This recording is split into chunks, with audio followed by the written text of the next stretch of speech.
அரசினர் தனி தீர்மானம். மாண்புமிகு முதலமைச்சர் அவர்கள்.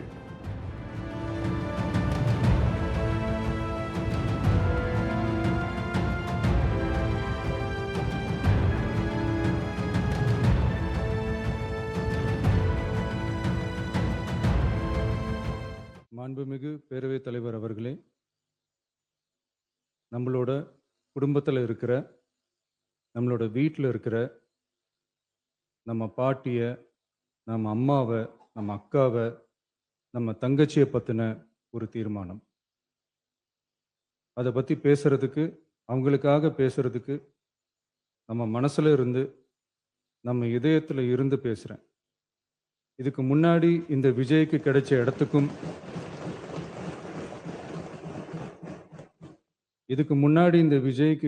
இடத்துக்கும் இன்னைக்கு இந்த விஜய்க்கு கிடைச்சிருக்கிற இடத்துக்கும் மிகப்பெரிய காரணமா இருக்கிறதுல என்னோட பாட்டி, அம்மா, அக்கா, தங்கச்சிங்க தான்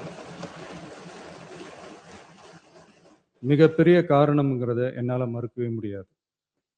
அந்த நன்றி விசுவாசத்தோட, அப்படி ஒரு உணர்வோட தான் இப்போ இங்க நின்று பேசுறேன். பெருசா பணம் இருந்துட்டா ஒரு வீட்டுக்கோ, பெரிய பொருளாதாரம் இருந்துட்டா ஒரு நாட்டுக்கோ பெரிய பேர் வந்துடும்னு சில பேர் நினைக்கலாம். ஆனால் உண்மையாகவே ஒரு வீட்டுக்கோ ஒரு நாட்டுக்கோ எப்போ பெரிய பேர் கிடைக்கும் தெரியுமா? அந்த வீட்டு பெண்கள் தனிப்பட்ட முறையில் சமூகத்தில் உயர்ந்தாதான் பெரிய பேர் ஒட்டுமொத்த சமூகத்துக்கே கிடைக்கும்.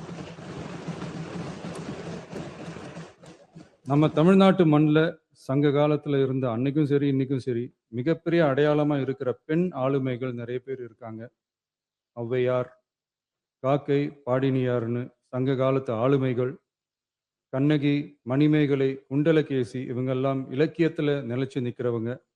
ஆண்டாள், காரைக்கால் அம்மையார், இவங்கெல்லாம் ஆன்மீகத்திலையும் இலக்கியத்திலையும் உயர்ந்த இடத்துல இருக்கிறவங்க.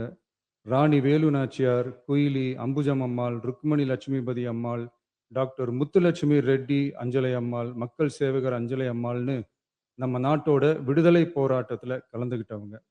நம்ம தமிழ்நாட்டு பெண் ஆளுமைகள் நிறைய பேர் இருக்காங்க. சுதந்திர போராட்டத்தில் இருந்து சமூக நீதி போராட்டம் வரைக்கும் கலந்துக்கிட்டவங்க தான் நம்ம தமிழ்நாட்டு பெண்கள். அது மட்டுமா, கல்வி, அறிவியல், அரசியல், நீதி, நிர்வாகம், தொழில்நுட்பம்னு எல்லா டிபார்ட்மெண்ட்லேயும் இன்னைக்கு நம்ம தமிழ்நாட்டு பெண்களோட பங்களிப்பு பெருசாக இருக்குன்றத யாரும் மறுக்கவே முடியாது.